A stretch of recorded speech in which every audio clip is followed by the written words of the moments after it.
Shabbat Shalom, everybody, and welcome to this week's Torah Straight Talk. I'm Denzel Anthony from Kehilat, Bethlechem, and it gives me immense joy to come back once again to look back at the Torah portion with all of you watching with us together this evening. We are in the second parsha of Sefer Shemot, which is called Va'era, and it translates to I appeared. Hashem spoke these words to Moshe in response to his criticism of God sending him to Pharaoh, which did not work out very well and which resulted into Pharaoh making the labor tougher for the sons of Israel. Let's begin looking into it by saying the blessing. Baruch atah Adonai Eloheinu melech haolam, asher kitshanu b'mitzvotav v'tzivanu, la'asok b'divrei Torah. Blessed are you, Lord our God, King of the universe, who has sanctified us with his commandments and has commanded us to engross ourselves in the words of the Torah. Last week, we talked about if we are desiring a redemption from God, or we don't even realize that we need it. In Hebrew, the word for redemption is Geulah. The question was, are we crying out to Hashem for his intervention in areas of our life that requires redemption? Are we even realizing that God could provide us redemption? Do we even realize at times that we behave as if we are slaves to some of the things that we deal with, some of the things that the places that we work in, some of the things in our life we become slaves to, and do we even realize that? This parsha begins with God telling Moshe how he appeared to his forefathers with the name El Shaddai. Now this name El Shaddai comes from the word dai, which means enough or sufficient in Hebrew. The word El Shaddai is a Hebrew word, and the word dai in Hebrew, it means sufficient or enough. The God who said to his world enough and sets limits on the creation by establishing the laws of nature, the limitations which are just right for the universe to exist. Nachmanides or Ramban, Rabbi Moshe ben Nachman, describes El Shaddai as the God who performs miracles which do not disrupt the normal course of nature. For example, this was the way Abraham, Isaac, and Yaakov perceived God when he assured their survival in time of famine, victory over physically superior enemies, and gave them success in amassing extraordinary wealth. These were miraculous, but did not defy any of the rules of the nature.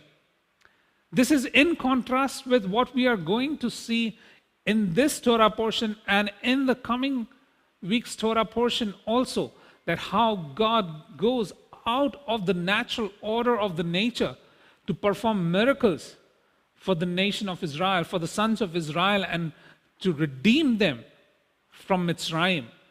Some of the miracles that were performed were out of what we would normally see. Those were, if we could call it, supernatural or divine.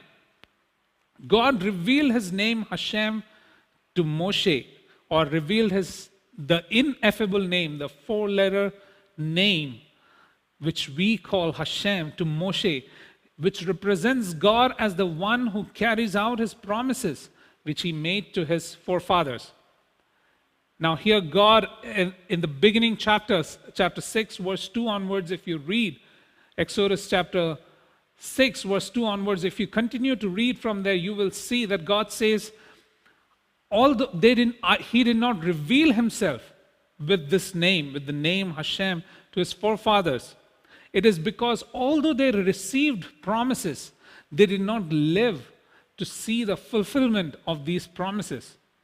But here Moshe and the sons of Israel are about to witness a God who is about to carry out the promises he made to their forefathers.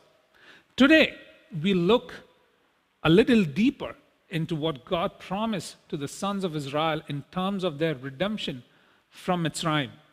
Remember, the word Mitzrayim means a place of constriction.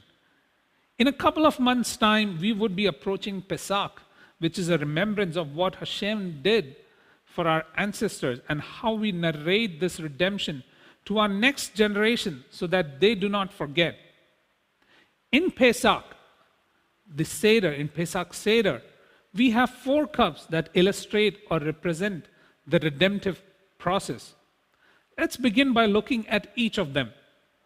Now, if we look at Exodus chapter 6, verse 6 and 7, it says, "Therefore say to Bnei Israel, I am Adonai, and I will bring you out from under the burdens of the Egyptians.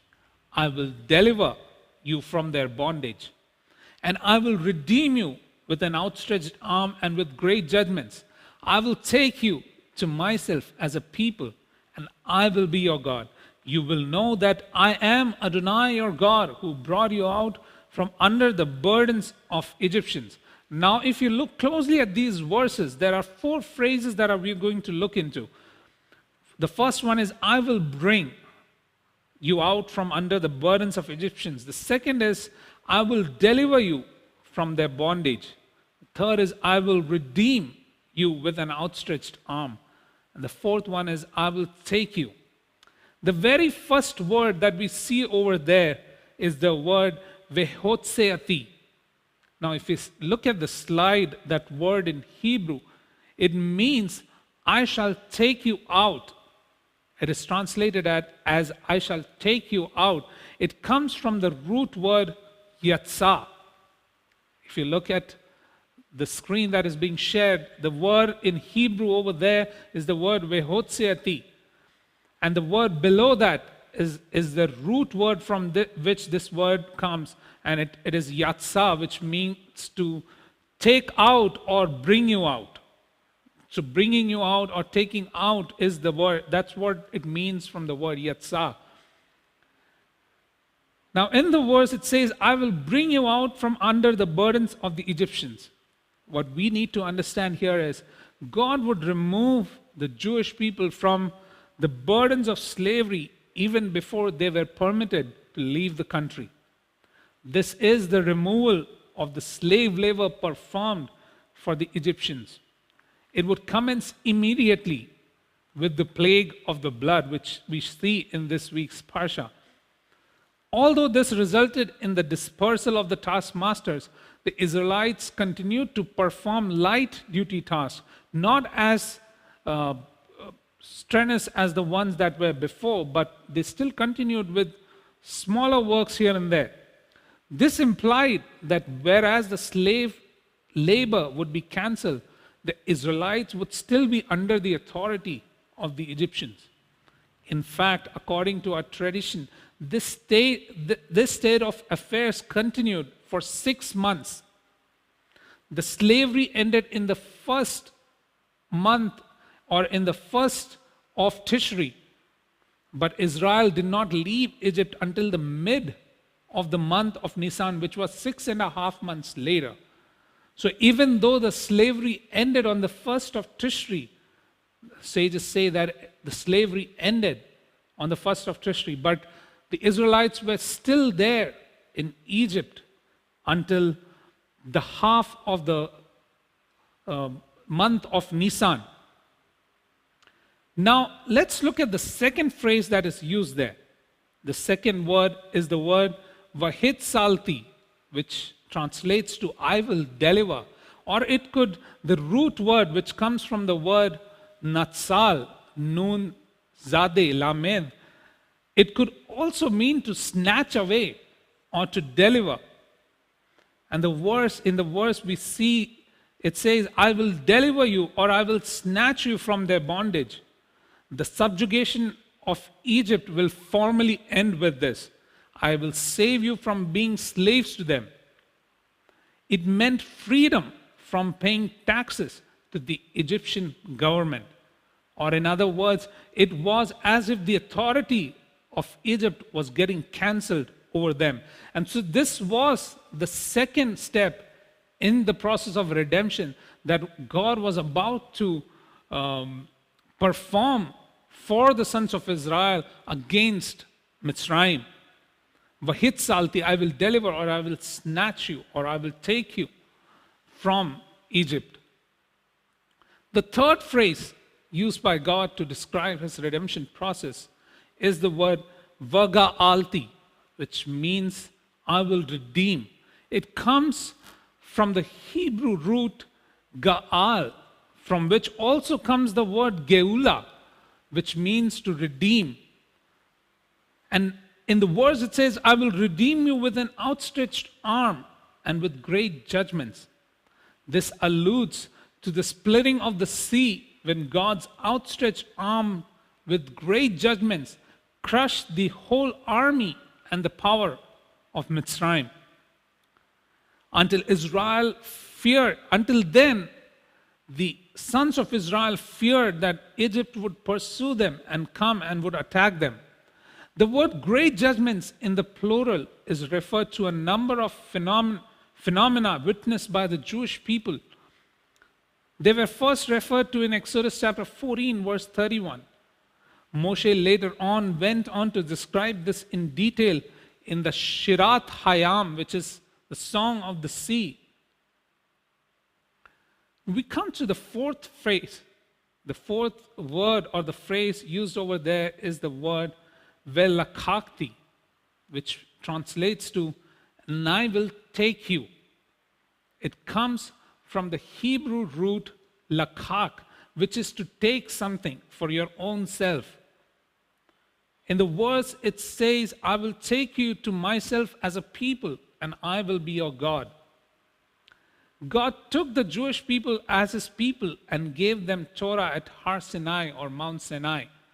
This refers to the incidents of the Shavuot when they were at Mount Sinai, and God marries the nation of Israel and gives them the ketubah or the wedding agreement, which is the Torah.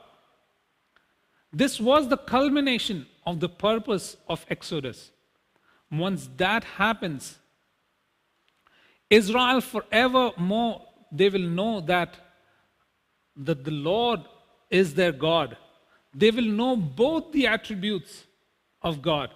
They will know the attribute of Hashem, which is the four-letter ineffable name of God, and they will also know him by the name of Elohim.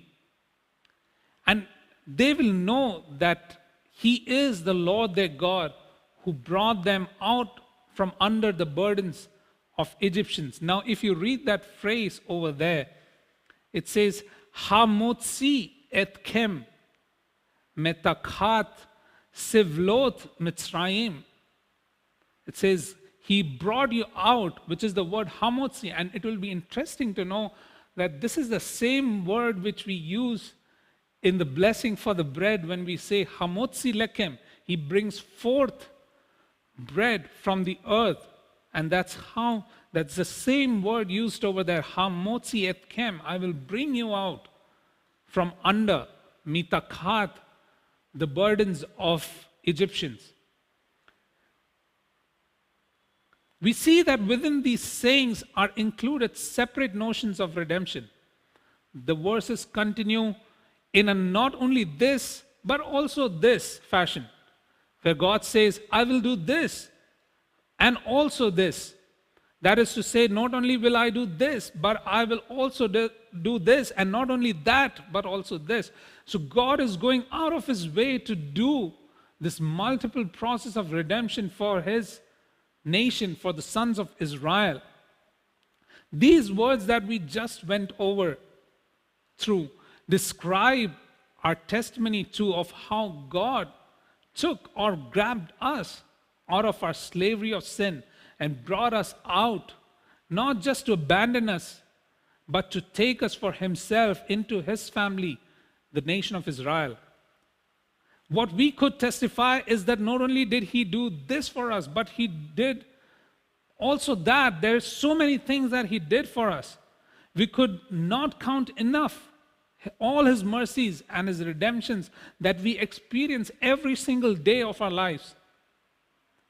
The Brit Hadashah portion for this week's Parsha in Hebrews chapter 11, verse 24 to 27, it says, by faith Moshe, when he had grown up, refused to be called the son of Pharaoh's daughter.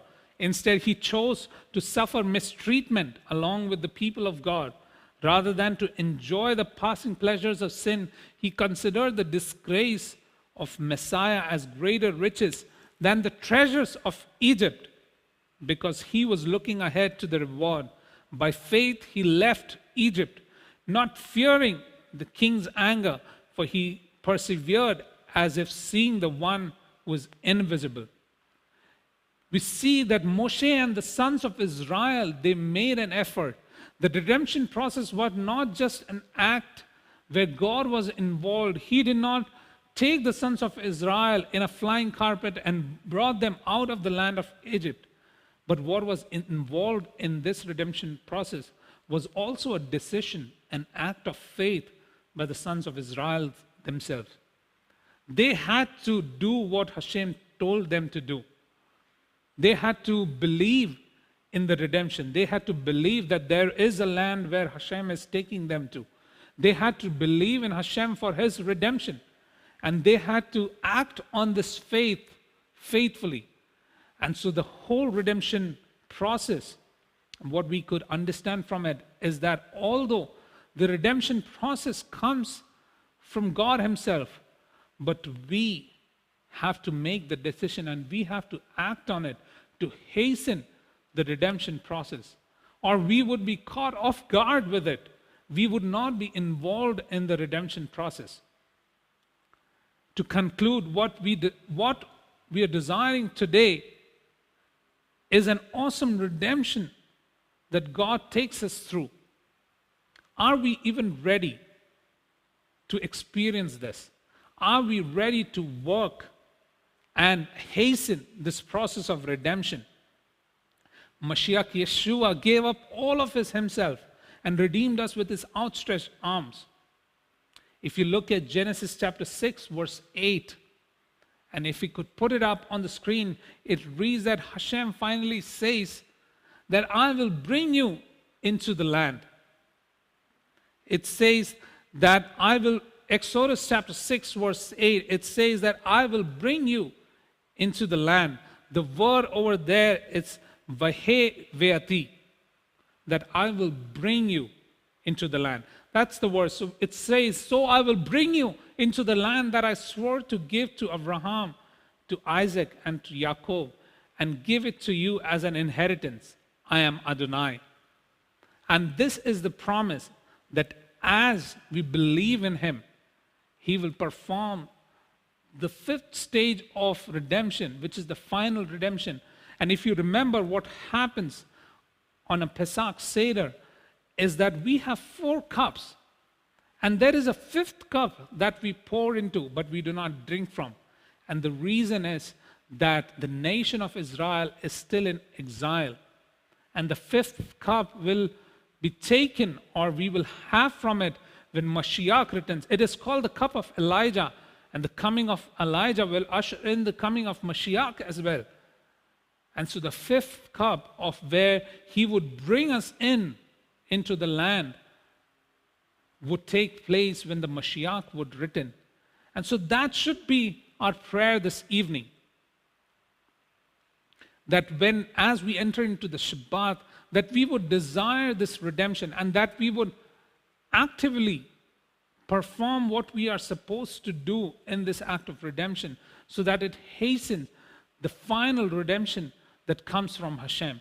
That we do not sit and expect God to do everything, and that we just wait one day to be just raptured or to be taken on a flying carpet into the land.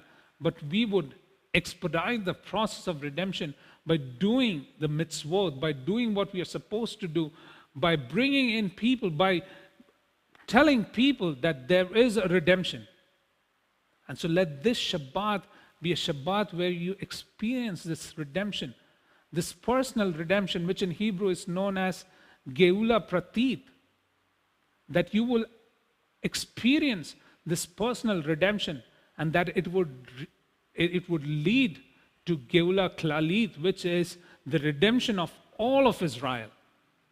I pray that this Shabbat would be a Shabbat of blessing and that you will experience the redemption that comes from Hashem. Shabbat Shalom and Lahitraot.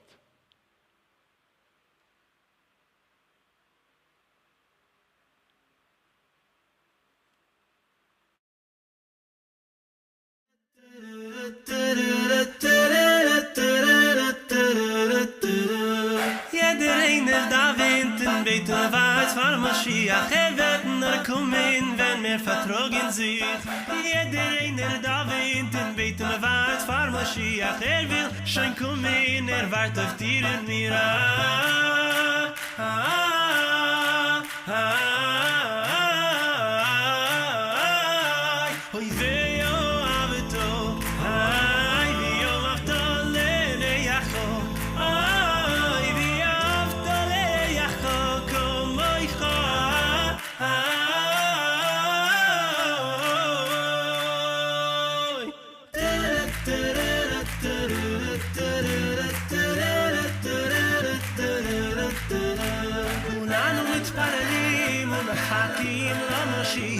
הוא רק יגיע כשכולנו חברים, כולנו מתפללים ומחכים למשיח, כבר רוצה להגיע ומחכה לחבליה.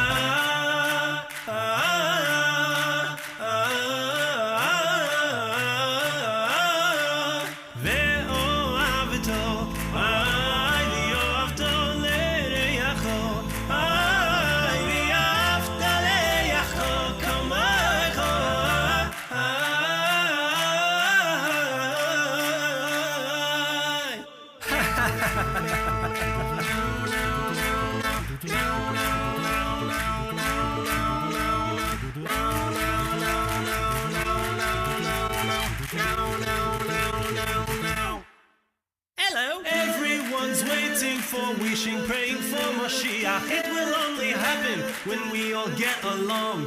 Everyone's waiting for, wishing, praying for Mashiach. Let's love one another and break forth in song. Break out in song.